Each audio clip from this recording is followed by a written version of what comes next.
Bismillahirrahmanirrahim. Assalamualaikum warahmatullahi wabarakatuh.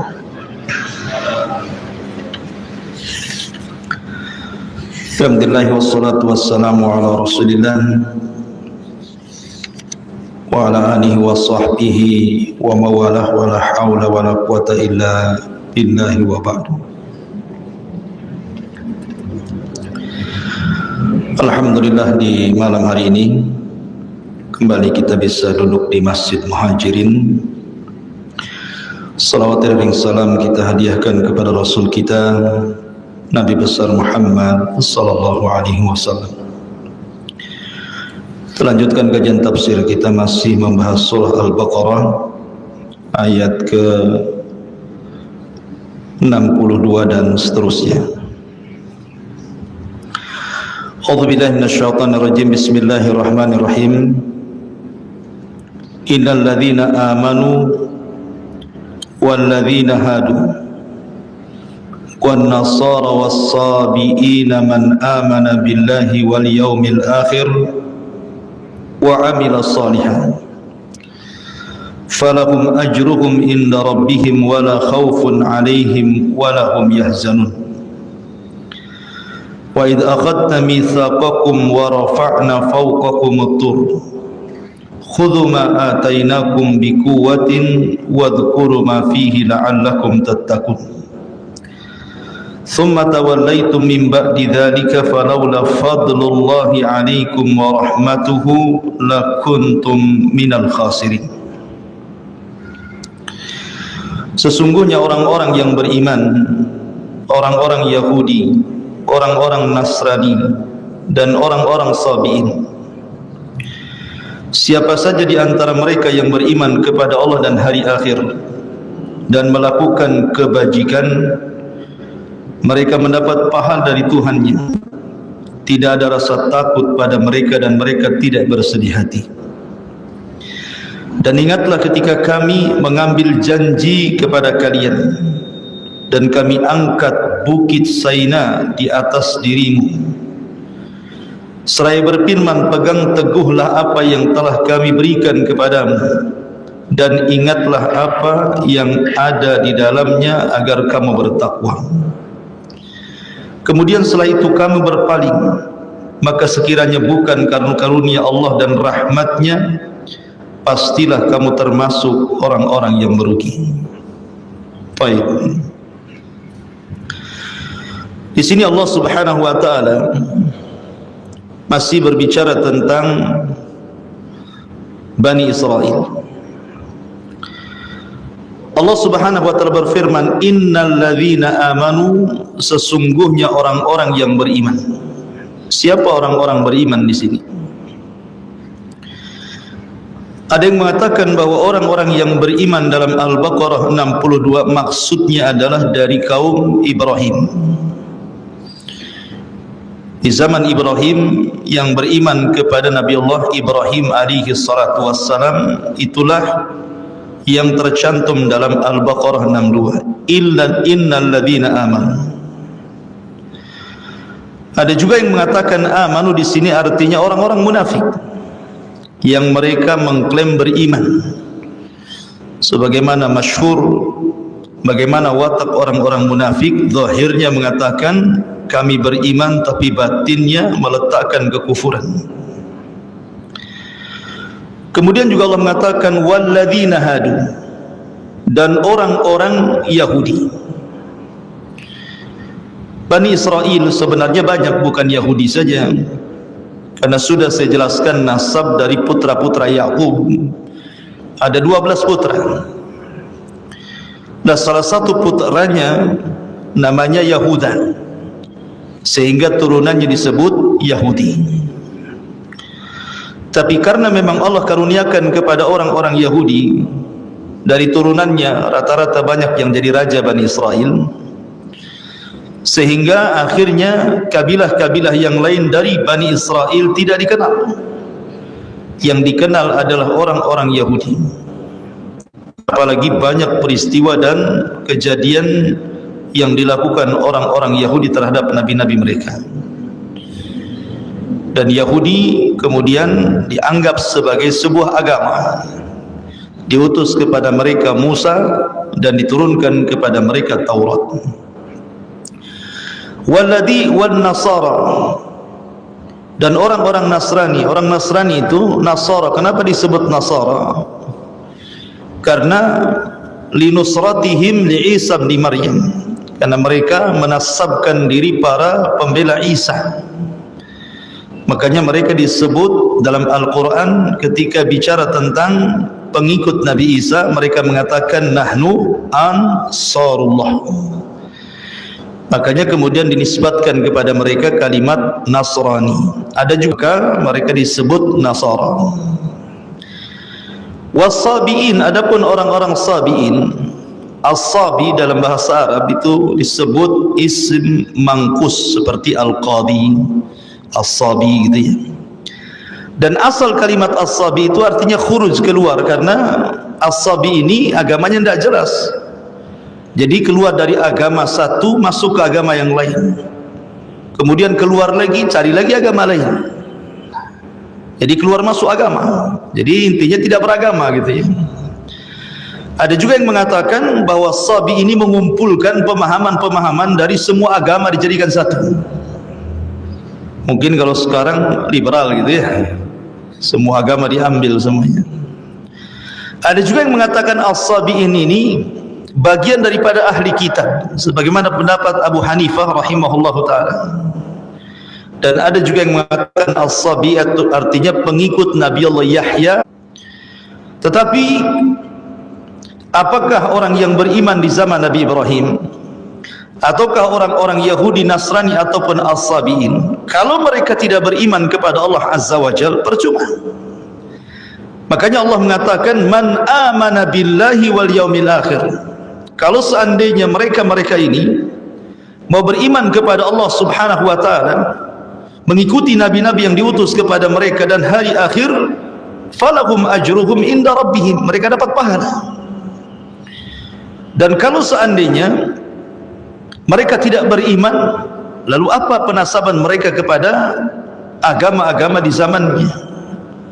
Mengatakan bahwa kami pengikut Ibrahim, kami pengikut Musa, Isa atau yang lainnya, kalau seandainya mereka tidak beriman. Makanya sebagian para ulama mengatakan, apakah ayat ini bicara tentang sebelum diutusnya Nabi ataukah setelah diutusnya Nabi? Sebab kalau sudah diutusnya Nabi, walaupun mereka pengikut Ibrahim, walaupun mereka pengikut Musa, walaupun mereka pengikut Yahya ataupun Isa, maka tidak ada gunanya. Kenapa? Walaupun mereka beriman, kalau mereka tidak mengikuti Nabi SAW. Karena Allah Subhanahu wa ta'ala berfirman dalam Al-Quran, وَمَنْ يَبْتَغِي غَيْرَ الْإِسْلَامِ دِينًا فَلَنْ يُقْبَلَ مِنْهُ وَهُوَ فِي الْآخِرَةِ مِنَ الْخَاسِرِينَ إِنَّ الدِّينَ عِنْدَ اللَّهِ الْإِسْلَامِ. Siapapun yang mencari selain agama yang dibawa Nabi, maksudnya agama Islam, selain tidak diterima, termasuk orang rugi.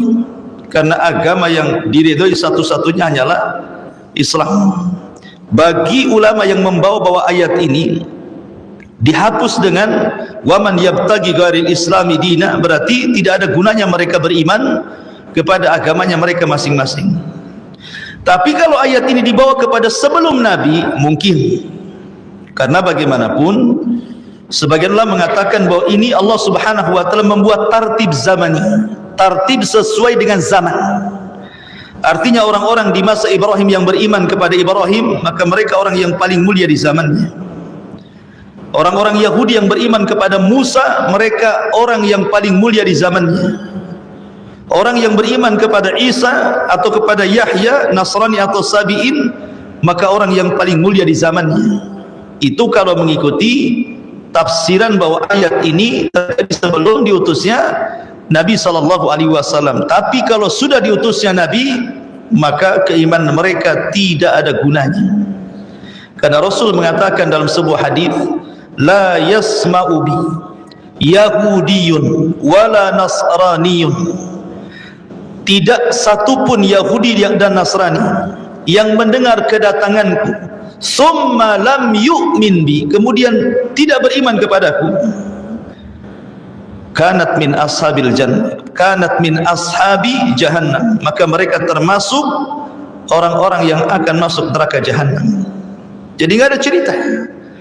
Tidak boleh ada orang Yahudi atau Nasrani atau Sabi'in atau orang-orang di zaman Nabi Ibrahim yang kedatangan Nabi SAW kemudian tidak mengikuti Rasul, kecuali sesat mereka. Makanya Rasul mengatakan, laukana Musa, dalam riwayat Isa hayyan, kalau seandainya Musa dan Isa hidup, summa taba'tum, kemudian kalian mengikuti dia, wa taraktumuni, dan meninggalkan aku, kata Rasulullah, la dhalaltum, kalian pasti sesat. Maka di sini ada dua penafsiran para ulama. Kemudian Allah mengatakan, man amana billahi wal yawmil akhir wa amila salihan, dan beramal saleh, menunjukkan bahwa konsekuensi iman itu adalah amal.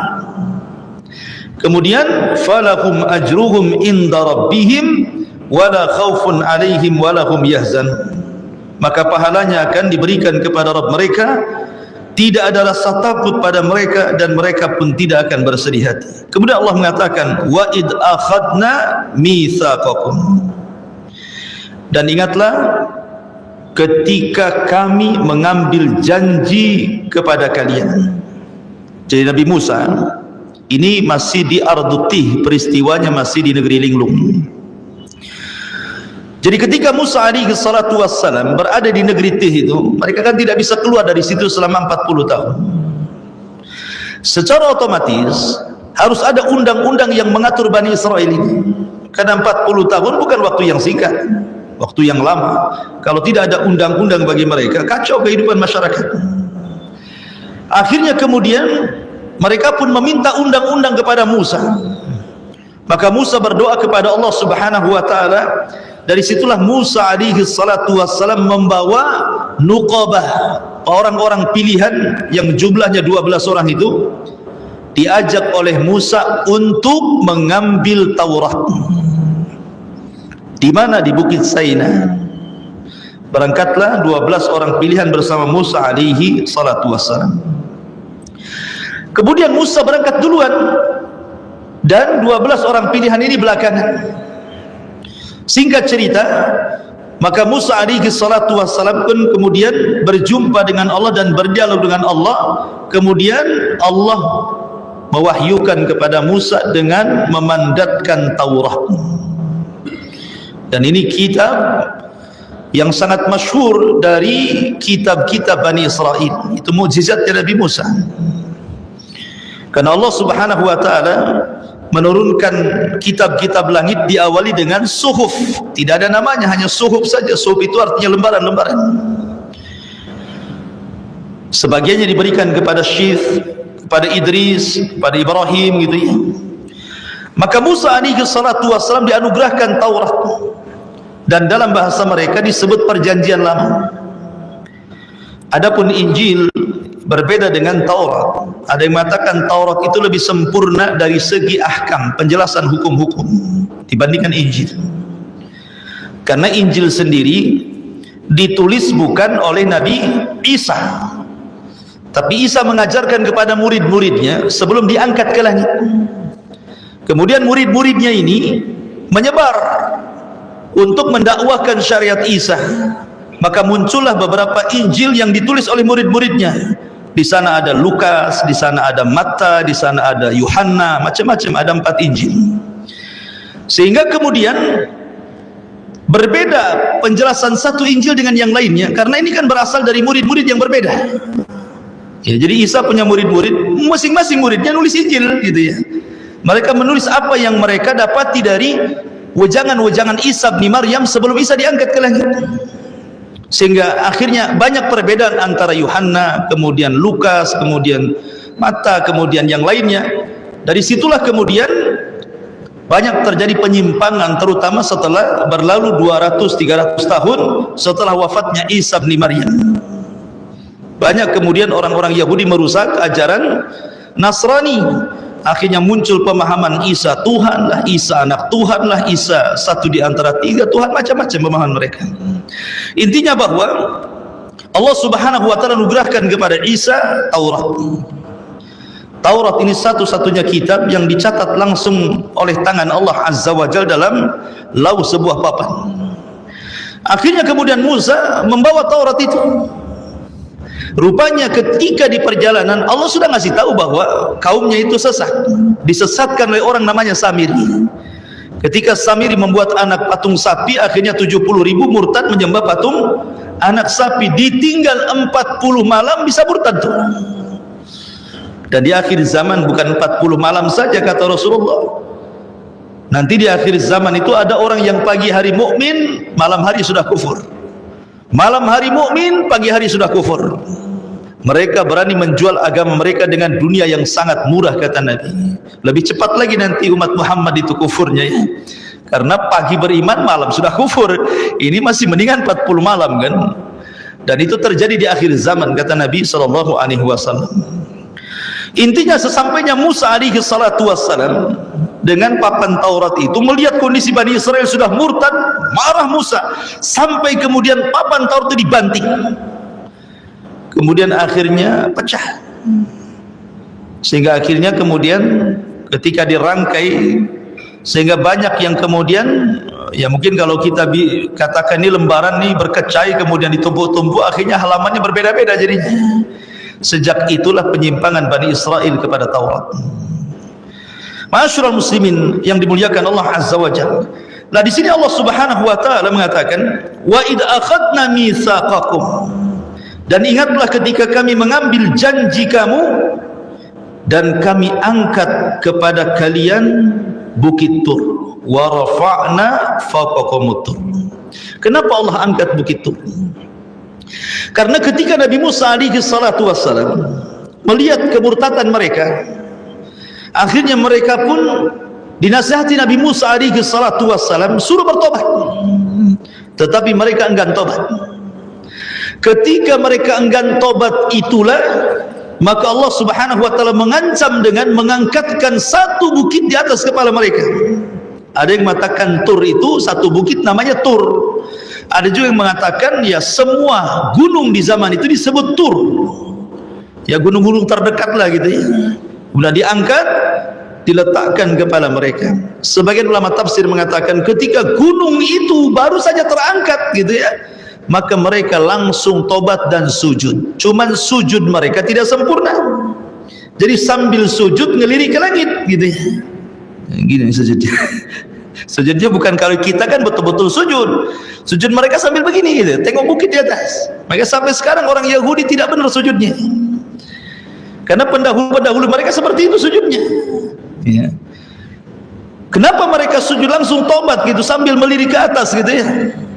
Karena mereka tahu bahwa azab Allah Subhanahu wa taala ada di atas kepala mereka.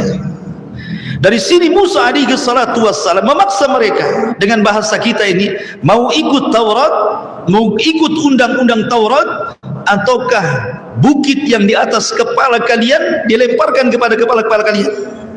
Makanya Allah mengatakan khudhu ma atainakum, khudhu ma atainakum, ambillah ma atainakum bikuwah, apa yang telah kami datangkan kepada kalian bikuwatin, dengan sungguh-sungguh. Kalau mau tobat, tobat sungguh-sungguh ya. Jangan kemudian tobat asal-asalan gitu ya. Kemudian wadhkuru ma fihi la'allakum tattaqun. Di sini Allah Subhanahu wa taala mengatakan khudhu ma atainakum biquwwah. Ketika Nabi Musa memaksa mereka mau tobat atau tidak. Kalau tidak tobat, kalian akan mati dengan dibantingnya bukit Tur di atas kepala kalian. Tapi kalian kalau mau tobat, maka gunung ini tidak akan dibanting kepada kepala kalian, tetapi tobatnya dijelaskan dari ayat sebelumnya, di mana Allah Subhanahu wa taala mengatakan faqtulu anfusakum dzalikum khairul lakum inda bari'ikum fataba 'alaikum innallaha huwat tawwabur rahim. Maka kalian harus saling bunuh di antara kalian. Saling membunuh di antara kalian itulah tobat kalian. Dan tentu mati di atas tobat jauh lebih baik dibandingkan mati di atas kesyirikan. Karena mereka menyembah ijen, menyembah patung anak sapi. Maka mereka bertobat semuanya, kemudian saling bunuh di antara mereka. Sehingga Allah Subhanahu wa taala katakan wadhkuru, dan ingatlah, ma fihi, apa yang ada di dalamnya, la'allakum tattaqun, agar kalian bertakwa. Di sini Allah ingatkan orang-orang Yahudi Bani Israel yang ada di kota Madinah di zamannya. Lihat bapak kalian seperti itu, nenek moyang kalian seperti itu. Summa tawallaitum min ba'di dzalikum falaula fadlullahi 'alaikum wa rahmatuhu lakuntum minal khasirin. Tetapi apa yang terjadi dengan Bani Israel? Bani Israel itu memang betul-betul ya, sudah jelas-jelas kawannya bertobat, kemudian saling membunuh gitu. Ini yang hidup, yang sisa yang hidup itu yang menyaksikan bagaimana mereka saling membunuh sehingga 70.000 mati bergelimpangan. Apa yang terjadi? Summa tawallaitum, kemudian kamu berpaling lagi ya. Mim ba'di dzalika, setelah peristiwa itu, laula fadlullahi 'alaikum wa rahmatuhu lakuntum minal khasirin. Kalaulah bukan karunia Allah kepada kalian, rahmatnya kepada kalian, tentu kalian termasuk orang-orang yang rugi. Jadi rahmat Allah luar biasa diberikan kepada Bani Israel. Mereka sudah bermaksiat, bertobat Allah ampuni, maksiat lagi, bertobat Allah ampuni. Dan begitulah Allah Subhanahu wa taala, wasi'at rahmatuhu kulla syai'. Jadi rahmatnya itu meliputi segala sesuatu. Makanya kita tahu, kalau kita cerita tukang sihir di zaman Musa, tukang sihir di zaman Musa itu tidak pernah satu kali pun beriman kepada Allah, beramal pun tidak. Mereka sehari-hari hanya belajar sihir dan sihir kesyirikan. Ketika kemudian berduel dengan Musa alaihi salatu wassalam, kemudian akhirnya mereka tidak sanggup melawan Musa, akhirnya bertobat, kemudian sujud 1 kali selama hidup mereka. Kemudian setelah itu Fir'aun marah dan mengatakan, amantum qabla an adzana lakum, kalian berani beriman sebelum aku izin, akan kubunuh kalian. Akhirnya Fir'aun membunuh tukang-tukang sihir itu. Tukang sihir ini selama hidupnya tidak beriman, tidak beramal, tapi dia di akhir hidupnya tobat, kemudian sujud. Kemudian setelah itu dibunuh Fir'aun. Apa kata Abdullah bin Abbas radhiyallahu anhuma? Lihat tukang-tukang sihir itu, di pagi hari saharatun fajarah, di sore hari syuhadaun bararah. Di pagi hari menjadi tukang sihir yang jahat, di sore hari sudah menjadi syuhada yang baik.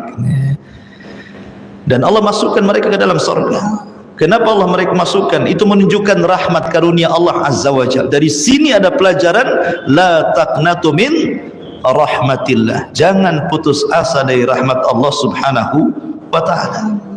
Seperti dulu juga ada kisah satu orang membunuh 99 jiwa, akhirnya ingin tobat. Salah orang minta fatwa, datang kepada seorang ahli ibadah yang enggak punya ilmu. Dia mengatakan, Tuan, saya ingin bertobat, adakah tobat bagiku? Kata rahib pendeta ini mengatakan, tidak ada, dosamu sudah membumbung ke langit, katanya. Marahlah dia, ditusuknya si rahib itu, genaplah 100 jiwa. Akhirnya dia tidak putus asa mencari orang-orang yang bisa mengantarkan dia kepada tobatnya. Berjumpalah dengan seorang alim, betul-betul alim. Kata orang alim ini, kau bisa bertobat dan diterima tobatmu asal kau cari lingkungan yang baik. Di sana ada desa, semua orang baik, orang soleh, orang taat. Kau gabunglah bersama mereka. Berjalanlah orang ini ke desa yang dituju orang alim. Di tengah jalan belum sampai udah mati. Ketika mati datang 2 malaikat, satu malaikat azab, satu malaikat rahmat. Kata malaikat azab, ruhnya pantas masuk neraka, sudah 100 nyawa dia bunuh. Kata malaikat rahmat, tidak, ruhnya harus masuk surga. Kenapa? Karena sudah keinginan bertobat. Akhirnya tarik-tarikan dia. Maka Allah utus malaikat qadi pemutus. Kata malaikat pemutus ini, sudah gini saja, ukur saja bumi itu dari arah dia mati ke arah tempat yang dituju, atau dari arah mati ke tempat dia bertanya kepada orang alim. Kalau dia dekat kepada tujuan, masukkan ke surga. Tapi kalau masih jauh dan dekat kepada orang yang ditanya, masukkan ke neraka. Subhanallah. Hakikatnya bumi itu sebenarnya dia lebih jauh kepada desa yang dituju dan lebih dekat kepada orang yang bertanya. Tapi karena rahmat Allah Subhanahu wa ta'ala luas, Allah lipat bumi itu sehingga kemudian desa yang dituju jauh lebih dekat dibandingkan orang alim yang ditanya. Akhirnya kemudian yang berhak mendapatkan terus siapa? Malaikat rahmat. Begitulah rahmat Allah Subhanahu wa ta'ala. Dulu di zaman Bani Israel ada dua orang bersaudara. Dua-duanya ini bersaudara, tapi yang satu orang ahli ibadah, yang satunya pula ahli maksiat. Kan begitu ya dalam keluarga itu. Kadang-kadang kita sudah ngaji, keluarga mungkin satunya masih maksiat gitu ya. Dalam keluarga kan tidak semuanya baik, ya tidak semuanya jahat. Pasti di antara lingkungan itu pasti ada yang baik, ada yang jahat. Jadi zaman Bani Israel ada dua orang, satu alim, abid, satu jahat. Yang abid ahli ibadah ini memang baik, setiap hari nasihati saudaranya, tub ilallah, bertobatlah kau kepada Allah, si maksiat aja kau ini, nggak mau didengar juga. Kemudian besoknya dinasihati, tidak bosan lah orang ini terus menasihati. Sampai di sini bagus, karena memang kewajiban kita menasihati orang jahat. Tapi masalahnya dia tidak bisa mengontrol emosi. Ketika saudaranya ini bermaksiat yang menurut pandangan dia maksiatnya tidak bisa ditolerir, ini sudah parah ini maksiatnya. Akhirnya dia emosi, kemudian ngomong sembarang. Lam tatub, kalau kau tidak bertobat, wallahi, bersumpah pula dia, wallahi demi Allah, la yaghfirallahu lak aw la yunjika minan nar. Allah tidak akan mengampuni dosa-dosamu, bahkan engkau tidak akan dikeluarkan dari api neraka. Dengan pastinya dia mengatakan seperti itu. Dia tidak tahu bahwa rahmat Allah itu luas. Allah itu wasiat rahmatuhu, rahmatnya luas dibandingkan kemurkaannya. Makanya pintu sorga itu adalah 8, pintu neraka itu ada 7. Kenapa pintu sorga lebih banyak dibandingkan pintu neraka? Karena rahmat Allah lebih luas dibandingkan murkanya. Akhirnya kemudian ketika keduanya diwafatkan oleh Allah Azza wa Jalla, yang ahli maksiat Allah masukkan ke dalam sorga, yang ahli ibadah Allah masukkan ke neraka. La haula wala quwwata illa billah. Apa alasannya? Yang ahli maksiat ini, karena dia bermaksiat, maksiatnya masih tahta masyiatillah, masih di bawah kehendak Allah, karena dia tidak melakukan kesyirikan. Tetapi yang ahli ibadah sudah bersumpah, dan sumpahnya melampaui takdir Allah dengan mengatakan, demi Allah, Allah tidak akan mengampuni. Siapa yang punya ampunan? Engkau apa Allah? Allah tidak akan mengeluarkan dari api neraka. Siapa yang punya neraka? Allah yang punya neraka. Suka-suka Allah memasukkan, mengeluarkan. Karena dia sudah bicara melewati takdir Allah, Allah masukkan ke neraka. Lihat bagaimana orang ini masuk neraka bukan karena membunuh loh, bukan karena minum khamar, bukan karena berzina, karena dosa lisan. Hanya ngomong begitu masuk neraka. Kenapa? Karena lisan ini satu kalimat saja kalau membuat Allah murka sudah cukup dimasukkan orang itu ke neraka. Lihat hadis Rasul, wa innal abda la yatakallamu bil kalimati la yulqilaha balan min sukhtillah yahwi sahibuha fi nari jahannam. Terkadang ada seorang hamba berbicara satu kalimat. Lihat bahasa Rasul, satu kalimat. Rasul tidak mengatakan berkalimat-kalimat, cukup satu kalimat saja, tetapi terkandung kemurkaan Allah di dalamnya, dan dia ucapkan tidak sadar. Subhanallah. Yang satu kalimat yang terkandung kemurkaan Allah itu dia ucapkan tidak sadar. Mungkin lagi emosi dia ngomong gitu ya, tetapi mengakibatkan orang yang bicaranya masuk ke dalam jahannam sejauh lebih jauh dibandingkan barat dan timur. Kata Rasul, ab'ad ma bainal masyriqi wal maghrib. Dari sini penting orang menjaga lisan itu, jangan sampai menyinggung orang, jangan sampai menghina orang, jangan sampai orang akhirnya tidak tenang karena ucapan kita, tulisan kita macam-macam ya. Ma'asyiral muslimin yang dimuliakan Allah Azza wa Jalla, intinya bahwa Bani Israel walaupun begitu degilnya masih juga Allah berikan karunia dan rahmat kepada mereka. Kemudian setelah itu Allah Subhanahu wa taala menceritakan lagi bagaimana watak Bani Israel. Allah mengatakan, walaqad alimtumul ladzina i'tadaw minkum fi sabti faqulna lahum kunu qiradatan khasi'in faja'alnaha nakalan lima baina yadayha wa ma khalfahu wa mau'izatan lil muttaqin. Dan sesungguhnya kami telah mengetahui orang-orang yang melakukan pelanggaran di antara kamu pada hari Sabtu. Lalu kami katakan kepada mereka, jadilah kamu kera yang dihinakan. Maka kami jadikan yang demikian itu peringatan bagi orang-orang pada masa itu dan bagi mereka yang datang kemudian, serta menjadi pelajaran bagi orang-orang yang. Ayat ini memang kurang lengkap, tetapi kita ambil sebagai penjelasan yang lengkap pada surah Al-A'raf. Dan karena ayat ini disebut kisah Ashabus Sabti dalam surah Al-A'raf, tepatnya pada ayat 162 atau 163. Jadi kisahnya begini. Nabi SAW ketika sampai hijrah ke Madinah, kita tahu orang-orang Madinah ketika itu mayoritas orang-orang Yahudi, karena Yahudi terdiri dari 3 kabilah di Madinah itu. Ada namanya Bani Quraidah, ada namanya Bani Qunaiqah, ada namanya Bani Nadir. Itu kabilah-kabilah besar Yahudi. Dan yang paling besar namanya Bani Qunaiqah karena yang menguasai perekonomian Yathrib atau Madinah kala itu. Jadi Nabi SAW selalu berdialog dengan orang-orang Yahudi, selalu berdialog dengan orang-orang Yahudi, dan terkadang Yahudi pun mengetes Nabi untuk kebenaran risalahnya. Jadi karena orang-orang Yahudi itu mereka sulit tidak wahyi, sangat sulit tidak wahyi. Beda dengan orang Nasrani. Di zaman Rasul banyak orang masuk Islam, orang-orang Nasrani, tapi orang Yahudi sedikit. Walaupun pemimpin mereka Abdullah bin Salam masuk Islam dari pemimpin Yahudi, tetap saja orang Yahudi tidak beriman. Ya. Jadi Nabi SAW ingin bertanya kepada mereka tentang kakek buyut mereka. Seolah-olah Nabi SAW mengatakan, kalian seperti ini, saya mau tanya kepada kalian tentang Ashabus Sabti. Dulu kakek buyut kalian ada yang disebut dengan Ashabus Sabti, orang yang memuliakan hari Sabtu. Bagaimana kisahnya?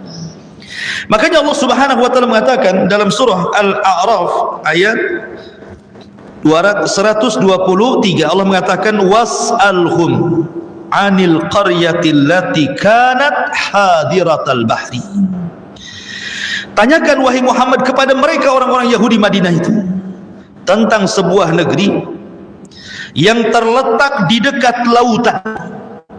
Ada yang mengatakan negeri ini namanya Ailah, ada yang mengatakan negeri ini Madian.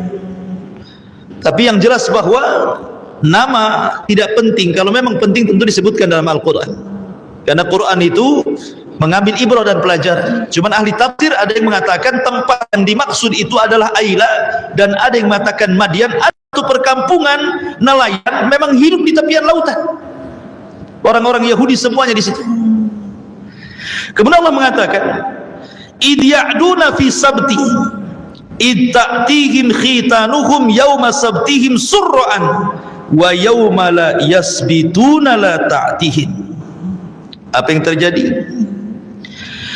Ketika mereka melanggar aturan pada hari Sabtu.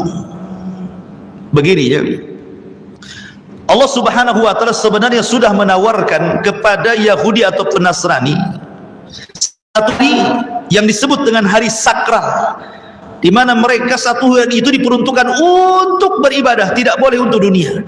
Perang tidak boleh, cari ma'isyah tidak boleh, bekerja tidak boleh, pokoknya hari itu khusus ibadah. Dan Allah tawarkan hari Jumat, tapi mereka tidak mau mengambil hari Jumat, mereka mengambil hari Sabtu.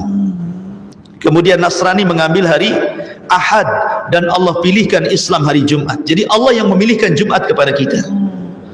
Tapi mereka kemudian tersesat dari hari Jumat mengambil hari Sabtu. Orang Nasrani tersesat dari hari Jumat dan mengambil hari Ahad. Bukan tidak ada alasan. Orang-orang Yahudi mengambil hari Sabtu itu karena kita tahu bahwa alam semesta ini diciptakan oleh Allah Subhanahu wa taala fi sittati ayyamin, pada tempo 6 hari. Di mana Allah Subhanahu wa taala menciptakan bumi dimulai dari hari Ahad, kemudian Senin bumi selesai, kemudian Allah naik ke langit, kemudian Allah menciptakan langit hari Selasa dan hari Rabu, kemudian selesai langit, maka hari Kamis dan Jumat Allah turun lagi ke bumi, kemudian Allah Subhanahu wa taala ciptakan fasilitas bumi, Allah ciptakan gunungnya, sungainya, hutannya, binatangnya, macam-macamnya di situ. Maka genaplah berapa? 6 hari fi sittati ayyam. Sehingga Allah Subhanahu wa taala kelelahan, kemudian beristirahatlah di hari Sabtu. Jadi orang-orang Yahudi kemudian mengambil hari Sabtu hari rehat mereka, karena itu hari rehatnya Allah Subhanahu wa taala setelah lelah menciptakan langit dan bumi, katanya begitu. Maka Allah bantah dalam Al-Quran, wa ma massana min lughub, kami tidak tersentuh dengan kelemahan, keletihan, kata Allah. Enak saja Allah lelah, katanya. Kalau Allah lelah masalah, ya. Kenapa masalah? Nabi Musa kan tanya, ya Rabb, kenapa kau tidak tidur, katanya. Jadi Nabi Musa mengatakan kepada Allah, kenapa kau tidak tidur, katanya. Akhirnya Allah mengatakan gini, Musa, kau berdiri depan, kau pegang 2 mangkok dengan kedua tangan, isi air. Akhirnya Musa begini terus, akhirnya ngantuk. Pas ngantuk-ngantuk tertidur sesaat, akhirnya mangkoknya jatuh, perang, kemudian pecah semuanya. Kata Allah, ya Musa, kalau seandainya aku ngantuk, seperti itulah alam semesta. Hancur semuanya gitu. Artinya bahwa tidak semua sifat yang kurang bagi Allah, tidak semua sifat yang sempurna bagi manusia sempurna bagi Allah. Mungkin bagi manusia tidur sempurna, kalau orang tidak tidur masalah itu. Tetapi tidak semua yang sempurna bagi makhluk kalau diterapkan kepada Allah jadi sempurna, tidak. Justru ketika Allah tidak ngantuk, tidak tidur, itulah sifat sempurna bagi Allah. Ma'asyiral muslimin yang dimuliakan Allah Subhanahu wa taala, kembali. Jadi Allah Subhanahu wa taala memilihkan hari Jumat, tapi orang Yahudi tidak mau, milihlah hari Sabtu. Dan Nasrani pun malah mengambil hari Ahad. Allah pilihkan Jumat kepada kaum muslimin. Intinya bahwa Sabtu menjadi hari sakralnya orang-orang Yahudi. Lah di zaman itu, di kampung Aila ataupun di kampung Madian yang tepian lautan itu, mereka diberikan aturan tidak boleh melakukan aktivitas dunia di hari Sabtu, tidak boleh kerja, tidak boleh ke laut, tidak boleh perang, tidak boleh apapun. Mereka harus masuk ke tempat-tempat ibadah mereka. 1 hari itu mereka harus beribadah kepada Allah Azza wa Jalla. Makanya Allah mengatakan, idh ya'duna fi sabti, ketika mereka melanggar aturan pada hari Sabtu. Kenapa mereka melanggar? Begini, kebiasaan mereka, ma'isyah mereka itu hanya satu, mereka mencari ikan, itulah penghidupan mereka. Mereka penghidupan sebagai nelayan, tidak ada lagi pekerjaan kecuali nelayan. Sementara kemudian Subhanahu wa ta'ala uji mereka dengan hari Sabtu. Kenapa demikian? Di hari-hari yang lain ikan itu tidak tampak, yang mereka ke laut ya dapat, tapi sekedarnya. Tetapi dari Sabtu ikan itu pula muncul, bisa dilihat oleh mereka, loncat-loncat, bisa ditangkap dengan tangan, ke pinggir-pinggir lagi, apa enggak enak? Enggak usah dipancing, enggak usah dijaring, datang ke laut ditangkap saja, loncat-loncat, kayak manggil-manggil, sini bang kan gitu. Jadi mereka akhirnya kemudian orang-orang yang kurang iman itu, makanya Allah di sini mengatakan apa? Idh ta'tihim khitanuhum yawma sabtihim surra'an, katanya. Allah mengatakan apa? Ketika datang kepada mereka ikan-ikan yang berada di sekitar mereka pada hari Sabtu, surra'an, terapung-apung di permukaan air. Saking banyaknya di lautan itu, semua terapung ikannya, loncat-loncat, nampak gitu, bisa ditangkap dengan tangan. Tapi anehnya, wa yauma la yasbituna la ta'tim, tapi di hari selain Sabtu tak pula ikan itu muncul. Ikan itu tidak tahu kemana. Tapi kalau datang hari Sabtu kok ada pula ikan itu. Ini Allah Subhanahu wa ta'ala sedang menguji Bani Israel. Allah uji itu, kuat nggak imannya. Akhirnya kemudian ada sebagian orang-orang fasik dari kampung tersebut membuat khilah, ingin membuat makar. Wa yamkuruna wa yamkurullah wallahu khairul makirin. Mereka hendak menipu Allah, menipu orang-orang yang beriman. Yukhadi'unallaha walladzina amanu. Akhirnya mereka ketika sudah masuk hari Sabtu, belum masuk hari Sabtu, ketika kan hari dalam Islam itu ketika terbenam matahari. Pamannya ini Jumat, besok mau Sabtu, berarti ketika Jumat sore terbenam matahari, berarti masuklah hari Sabtu kan itu. Jadi mereka pandai, mereka jaring di sore hari Jumat, dipasanglah jaring-jaring mereka itu. Jadi mereka dikeruk, dibuat jalan, ya dibuat jalan supaya ikannya nanti kalau ada masuk ke perangkap mereka gitu. Jadi akhirnya mereka membuat perangkap di hari Jumat itu, di sore hari Jumat, untuk mengambil ikan di hari Sabtu.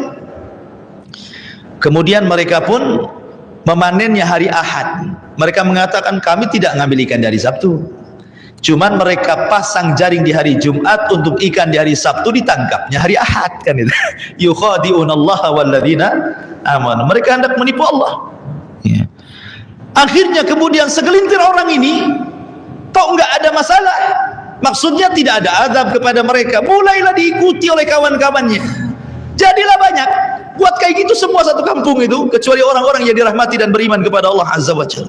Makin banyaklah orang mengikuti gaya-gaya tersebut. Semua pasang jaring di hari Jumat untuk ikan hari Sabtu, dipanennya hari Ahad.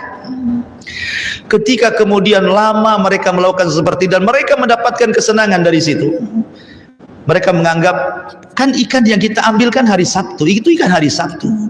Katanya kalau kita ngambil ikan dari Sabtu akan datang azab dari Allah Azza wa Jalla. Tak ada pun azab dari Allah. Akhirnya kemudian ada yang tajarru, sebagian mereka ada yang mulai berani mengambil ikan langsung dari Sabtu. Udah nggak ada lagi cerita pasang jaring Jumat untuk diambil hari Minggu, tidak, langsung hari Sabtunya mereka nyemplung ke laut. Mulainya sedikit, kok juga tidak turun azab kepada mereka gitu ya. Akhirnya kemudian orang-orang pun mulai ikut, 1, 2, 3, akhirnya ramelah orang ikut mengambil ikan di hari Sabtu. Di sini Allah mengatakan id ya'duna fi sabti, ketika mereka melakukan pelanggaran di hari Sabtu. Akhirnya kemudian manusia terpecah menjadi 3. Manusia terpecah menjadi 3. Wa id qalat ummatun minhum lima ta'iduna qauman Allahu muhlikuhum aw mu'adzibuhum adzaban syadida qalu ma'dziratan ila rabbikum la'allahum yattaqun. Kemudian, dan ingatlah ketika suatu umat di antara mereka berkata, mengapa kamu menasihati kaum yang akan dibinasakan atau diazab Allah dengan azab yang sangat keras? Mereka menjawab, agar kami mempunyai alasan bertanggung jawab kepada Tuhan dan agar mereka bertakwa kepada Allah. Dari ayat ini ada 3 kelompok Bani Israel di kampung itu terbagi menjadi 3 kelompok setelah peristiwa mereka rame-rame mengambil ikan dari Sabtu. Kelompok yang pertama orang-orang fasik, mereka mengambil ikan di hari Sabtu, yang tua yang muda ikut terlibat di situ. Kelompok yang kedua keras, tidak boleh kau ini ngambil ikan dari Sabtu, nanti azab akan turun kepada kalian. Kelompok yang ketiga pula bising kepada orang yang melarang mencari ikan di hari Sabtu. Makanya Allah mengatakan wa idh qalat ummatun minhum lima ta'iduna qauman Allahu muhlikum. Ngapain kalian bising kepada mereka? Biarkan sajalah mereka mencari ikan di hari Sabtu. Mereka itu umat yang pasti azab akan turun kepada mereka. Ini enggak bersyukur ada orang lain menasihati, disalahkan pula orang nasihati. Begitulah di masyarakat, ikhwan. Pasti orang itu terbagi menjadi 3. Ada pelaku maksiat, ada orang yang melarang maksiat, ada yang ketiga tidak suka kepada orang yang melarang kepada maksiat. Sudahlah, biarkan tetangga itu, kalian bising kali, biarkanlah gitu. Itu di masyarakat kan gitu. Jadi umat terpecah jadi 3 di sini. Ya. Tetapi orang-orang yang melarang punya alasan. Qalu ma'dziratan ila rabbikum. Kenapa kami larang mereka? Agar kami punya alasan. Kalau nanti Allah mengatakan, kenapa kau tidak larang? Aku sudah larang kau Rabb, kan gitu maksudnya ya. Tapi mereka tetap seperti itu. Jadi dia punya tanggung jawab dakwah gitu ya. Falamma nasu ma dzukiru bi anjayna alladhina yanhauna anis-su wa akhadna alladhina zalamu bi adzabin ba'isim bima kanu yafsukun. Falamma atau amma nuhu anhu qulna lahum kunu qiradatan khasi'in. Maka setelah mereka melupakan apa yang diperingatkan kepada mereka, mereka cuek. Orang-orang itu nggak didengar lagi tuh. Orang-orang yang menasihati mereka nggak didengar sudah. Apalagi sudah ada pembelaan kan dari orang-orang yang melarang orang yang melarang. Maka setelah mereka melupakan apa yang diperingatkan kepada mereka, kami selamatkan orang-orang yang melarang orang-orang berbuat jahat, dan kami timpakan kepada orang-orang yang zalim siksa yang keras disebabkan mereka selalu berbuat fasik. Maka setelah mereka bersikap sombong terhadap segala apa yang dilarang, kami katakan kepada mereka, jadilah kamu kera yang dihinakan. Jadi begini kisahnya. Kita kembali kepada surah Al-Baqarah. Jadi orang-orang ini, orang-orang yang beriman, yang mereka tidak mau dekat dengan orang-orang yang mengambil ikan di hari Sabtu, sepakat orang-orang yang beriman membuat pagar. Nampaknya kalian dengan kami tidak bisa. Kalau kami masih satu kampung sama kalian, kemudian Allah azab kalian, maka azab bukan hanya menimpa kalian, kami juga kena. Kalian sudah kami nasihati, kalian tidak mau. Kalau begitu kita pisah saja. Akhirnya kemudian orang-orang yang beriman keluar dari kampung itu, kemudian membuat dinding tinggi-tinggi untuk memisahkan kampung mereka dengan kampung orang-orang yang melanggar di hari Sabtu. Dibuatlah dinding tinggi sehingga terpisahkan. Jadi orang-orang yang tidak mau melihat mereka keluar, sehingga di kampung itu hanya tinggal dua kelompok. Kelompok pertama yang mencari ikan di hari Sabtu, kelompok yang kedua yang melarang kepada orang yang melarang yang mencari ikan di hari Sabtu. Satu kampung dilihat. Dari situ ma'asyiral muslimin yang dimuliakan Allah Azza wa Jalla, apa yang terjadi? Biasanya di balik tembok itu apabila mereka dapat ikan, ramai, biasalah nelayan kalau pulang dari lautan dapat tangkapan itu kan senang mereka, jerit-jerit gitu ya, teriak saking senangnya. Dan itu mereka biasa dengar hari-hari, terutama di hari Sabtu mereka ramai. Tapi suatu hari tidak pula ada suara. Senyap di hari Sabtu itu tidak ada orang yang biasanya ramai kali, tak ada satu suara manusia pun. Sementara orang-orang yang beriman kan di balik dinding itu, kok biasa ramai kok nggak ada ini. Penasaranlah orang-orang, coba lihat, tanjatlah tebing itu. Kemana mereka perginya? Kok tidak ramai-ramai? Akhirnya satu orang diutus untuk memanjat dinding, melihat. Pas dilihat ke kampungnya itu, tak ada satu orang pun. Tidak ada satu orang pun. Akhirnya kemudian dilaporkan kepada ulamanya, tidak ada orang di kampung itu, sepi, tak ada orang, yang kecil, yang besar, yang tua, yang muda, yang laki, yang perempuan, tidak ada semuanya. Kagetlah akhirnya. Dari situ mereka bersepakat untuk membuka dinding pemisah, pagar pemisah, benteng pemisah antara kampung mereka dengan kampung orang yang melanggar dari Sabtu. Ketika dibuka dindingnya itu, pintu dindingnya itu, tiba-tiba mereka melihat pemandangan yang mengejutkan. Tidak ada orang sama sekali, tetapi ada kera-kera yang sedang menempel di dinding-dinding mereka. Semua kera di situ. Sebagian dan babi. Jadi ada yang dikutuk jadi kera, ada yang dikutuk jadi babi. Makanya di sini Allah Subhanahu wa taala katakan sebagai penguat daripada surah Al-A'raf dalam surah Al-Baqarah, Allah Subhanahu wa taala mengatakan, tadi mana ayat berapa tadi? Ayat 6. Baik. Walaqad alimtumul ladzina i'tadaw minkum fi sabti faqulna lahum kunu qiradatan khasiin.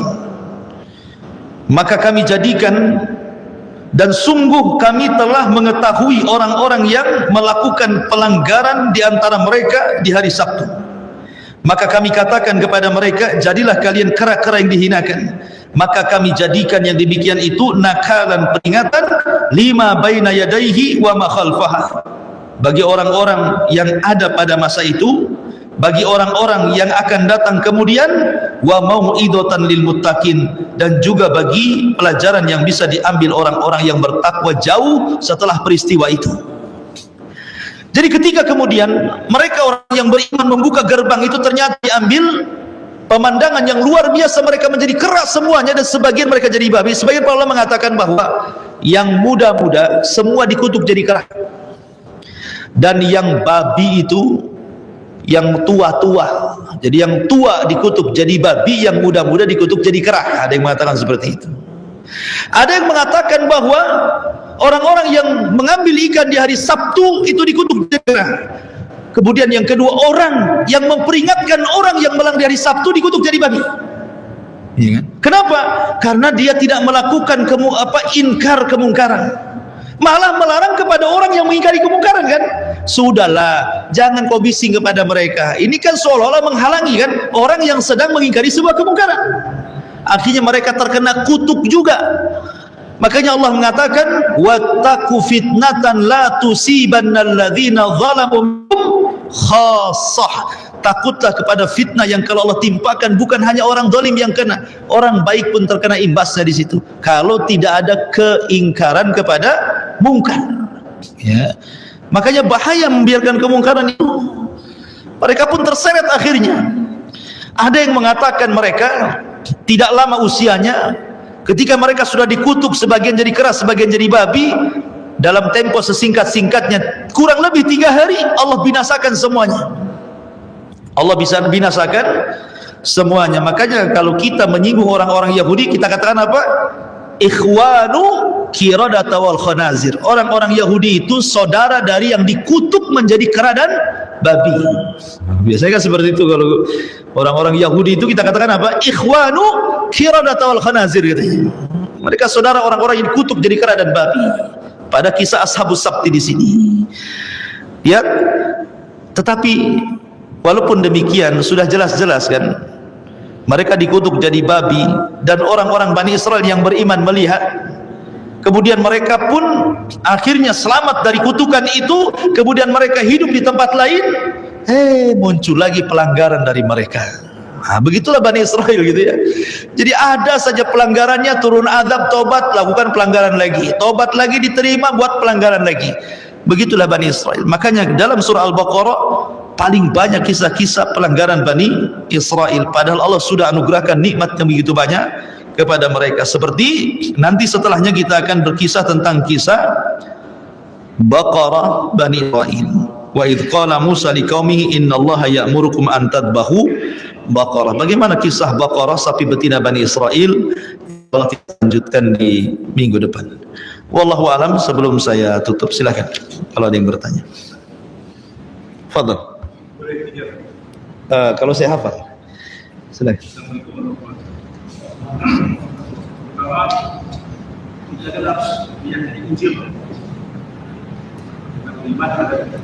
Kira-kira yang disebut Injil itu yang mana? Kalau tadi dari Ustaz semua itu karangan apa ya Dewi.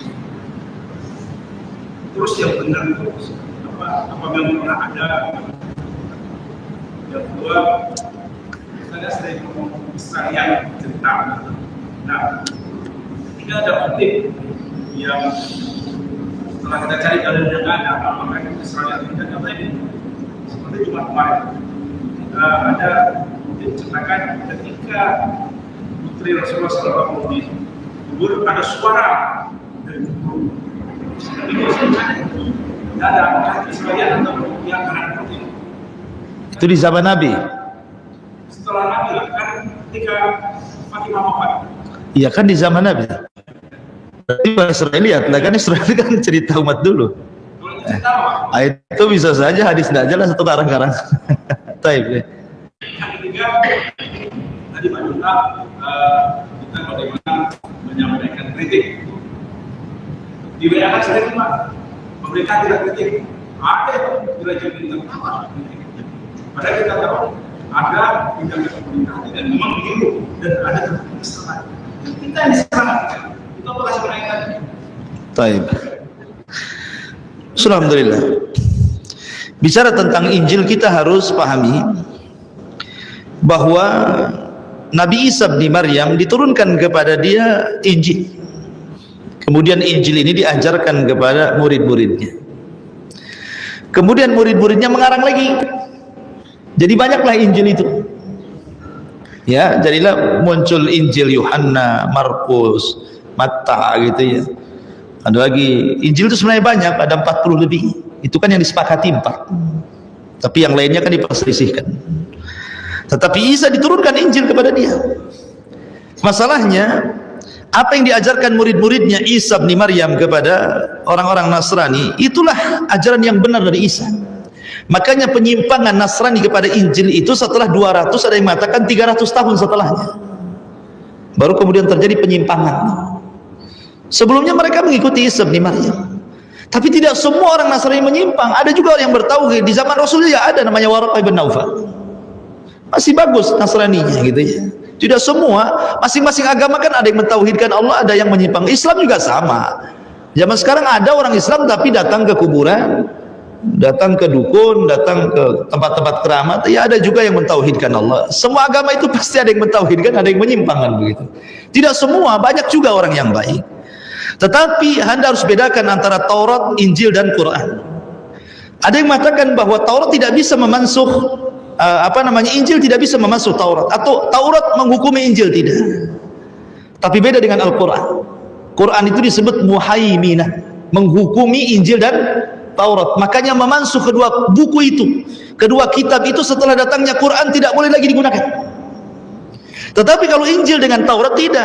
Bahasa mereka itu perjanjian lama dengan perjanjian baru, tidak saling menghapus satu dengan yang lain. Walaupun ada juga yang mengatakan Taurat lebih sempurna dari segi hukum-hukum yang dicantumkan. Beda dengan Zabur. Kalau Zabur kan tidak ada hukum-hukum yang dicantumkan. Zabur itu kan hanya kitab mawaid, hanya nasihat-nasihat, jangan-jangan, melembutkan hati, mengingat kematian, itu Zabur. Makanya bentuknya taranum. Ya, kalau Zabur itu. Lain dengan Injil ataupun Taurat ataupun Quran memang berisi hukum-hukum. Nah, itu harus dibedakan. Makanya kemudian kita harus beriman dengan kitab-kitab ini. Tetapi setelah datangnya Al-Quran tidak ada cerita. Setelah datangnya Al-Quran tidak ada cerita. Al-Quran sendiri sebenarnya di zaman Nabi SAW kan tidak ada mushaf seperti yang saya pegang ini. Semua para sahabat itu mereka menghafal Quran itu di dada-dada mereka. Ada penulis-penulis wahyu seperti Ali bin Abi Thalib punya mushaf karena dia adalah katibul wahyi, tapi susunannya beda. Kalau Ali bin Abi Thalib itu menulis mushaf, dia menyesuaikan dengan turunnya ayat. Urut pamannya nih, ayat yang pertama Iqra bismi rabbikal ladzi khalaq, maka itu dicantum ayat pertama. Dan ayat terakhir umpamanya idza jaa nasrullahi wal fath, itu ayat terakhir. Ada namanya mushaf Abdullah bin Mas'ud. Mushaf Abdullah bin Mas'ud itu dia dicantumkan ayatnya sama tafsirnya sekalian.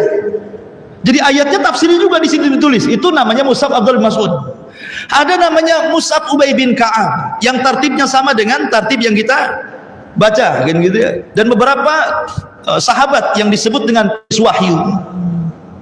Penulis wahyu itu banyak ya kan, Ali, Muawiyah, kemudian Ubay bin Ka'ab, Thabit bin Zaid, dan banyak sahabat itu, ada sekitar 40 kurang lebih, itu disebut penulis wahyu.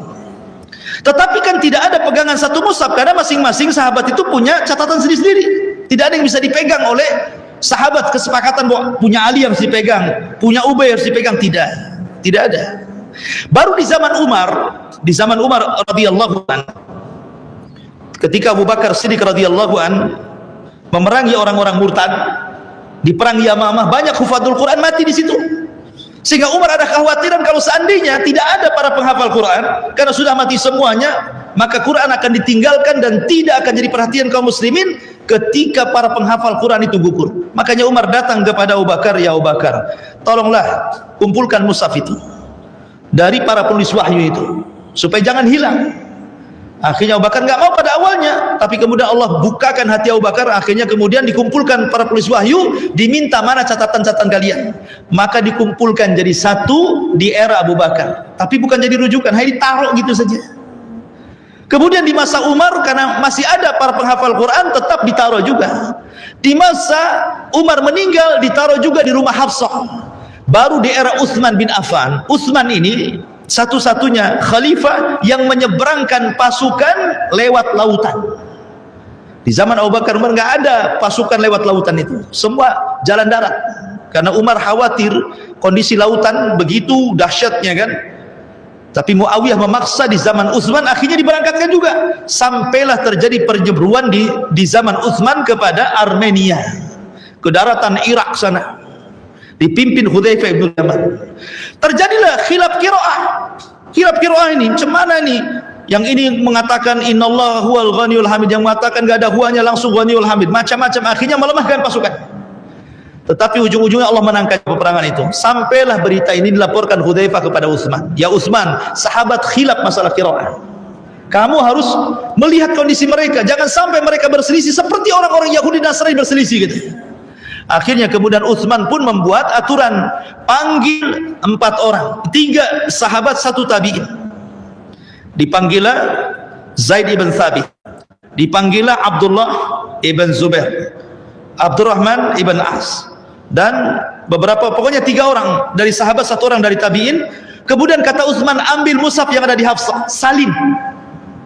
Qiraah yang bermasalah, qiraah syadzah, buang, bakar. Dan qiraah yang disepakati dan yang terakhir dibaca Nabi, itulah yang sah sebagai Quran. Maka Utsman pun kemudian memerintahkan 4 orang ini, akhirnya disadurlah dengan cara menyalin, kemudian yang sepakat diletakkan, yang tidak sepakat dibuang, yang terakhir dibaca Nabi dicatat, yang menjadi perselisihan dibuang, akhirnya dicetaklah menjadi 7 cetakan, 7 mushaf bahasa kita dulu kan, bukan cetakan yang mungkin salinan, 7 salinan. 7 salinan ini diletakkan, dikirim ke beberapa daerah negeri-negeri Islam sampai ke Syam, supaya yang di sana jangan menyelisih yang di sini, yang di sini jangan menyelisih yang di sana. Akhirnya ketika dibagikan 7 itu, maka sepakatlah kaum muslimin baca Quran dengan cara satu bacaan yang disebut dengan mushaf Utsmani. Sebenarnya kalau cerita Quran itu ada 2 ilmu yang antum harus pahami. Dalam Quran ini ada 2 ilmu.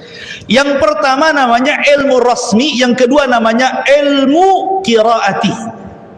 Ilmu rasmi itu berkaitan dengan tulisan. Pada awalnya Quran ini ditulis di zaman Utsman, itu tidak ada titiknya, nggak ada harokatnya. Cuma mau baca, tidak bisa dibedakan mana ba dengan sa, tidak bisa dibedakan mana ro dengan za, tidak bisa dibedakan mana sin dengan shin, nggak ada titiknya. Ya, itu marhalah yang pertama, nggak ada sama sekali titiknya. Maka disebut qiraah muhmalah namanya. Ada qiraah muhmalah, ada qiraah mu'jamah namanya. Kalau antum belajar ulumul Quran tuh. Jadi setelah itu kemudian marhalah yang kedua, marhalah peletakan titik. Dari muhmalah menjadi mu'jamah. Maka mulailah dibedakan mana ba, mana ta, mana sa, mana sya, mana sa, mana ro, mana za. Akhirnya mulailah dibedakan. Tapi belum ada harokat. Baru setelah itu marhalah yang ketiga, pengharokatan. Tetapi hanya diharokati saja, ya, belum ada i'rabnya, belum ada ilmu bahasa Arab di situ, hanya diharokati saja. Baru malah yang keempat, memasukkan ulumul Arabiyah kepada ulumul Quran. Ya, ilmu bahasa Arab itu kan ilmu nahwu, ilmu saraf, ilmu ma'ani, ilmu balaghah, gitu ya. Kemudian ilmu mantik, ilmu nazam, macam-macam ilmu bahasa Arab itu. Ya kita kenal nahwu saraf aja lah kan itu. Tapi banyak ilmu bahasa Arab. Dimasukkanlah ilmu ulumul Arabiyah kepada ilmu Al-Quran. Mulailah dikenal mana fa'il, mana maf'ul. Sehingga bacaan ujungnya nampak. Harus dibaca dhammahkah, dibaca fathahkah, dibaca kasrahkah. Kalau dia fa'il dhammah, kalau dia maf'ul kasrah, kalau majrur kalau maf'ul fathah, kalau majrur dhammah, kalau jazam sukun. Mulai ujung-ujungnya nampak tuh, sehingga enak bacanya. Ya kan? Dan itu terjadi di zaman Ali radhiyallahu anhu, karena ada satu kasus, ada seorang namanya Abul Aswad Ad-Du'ali. Abul Aswad Ad-Du'ali itu dia pulang ke rumahnya, dia dengar anaknya baca Quran, kok salah bacanya pada orang Arab. Dia datang kepada Ali radhiyallahu anhu mengatakan, ya Amirul Mukminin, anak saya saja orang Arab salah baca. Sekarang banyak orang-orang ajam, orang-orang di luar Arab pada masuk Islam. Macam mana dengan mereka nanti? Tolonglah Quran ini kalau bisa diharokati, dijelaskan, di-i'rabi gitu ya, supaya nggak salah baca. Sejak itulah Ali memerintahkan Abul Aswad Ad-Du'ali untuk mengharokati Al-Quran, memasukkan ulumul Arabiyah kepada ulumul Quran, sehingga Quran enak dibaca sampai sekarang ini. Ya, namanya ilmu rasmi namanya. Ya, walaupun antara catatan dengan imla terkadang berbeda. Kemudian yang kedua ada namanya ilmu qiraah. Beda ilmu qiraah dengan ilmu rasmi, karena ilmu qiraah itu bicara tentang lahjah. Wadduha, wadduha, kan itu ya. Itu lahjah namanya. Siapa yang pertama mengajari? Jibril. Jibril mengajari Nabi SAW 7 qiraah yang disebut dengan sab'atu ahruf namanya, 7 qiraah. Jadi suatu ketika Umar bin Khattab berselisih dengan Hisham, sama-sama sahabat Nabi. Hisham ini membaca Quran, kata Umar, salah, aku mendengar Rasul tidak kayak gitu bacaannya, katanya, lahjahnya maksudnya. Dibawalah Hisham ke hadapan Rasul.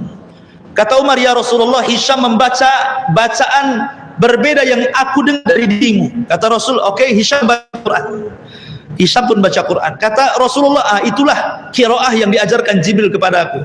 Sekarang kau Umar baca Quran. Umar pun baca Quran. Kata Rasulullah, baca sama dengan Jibril turunkan.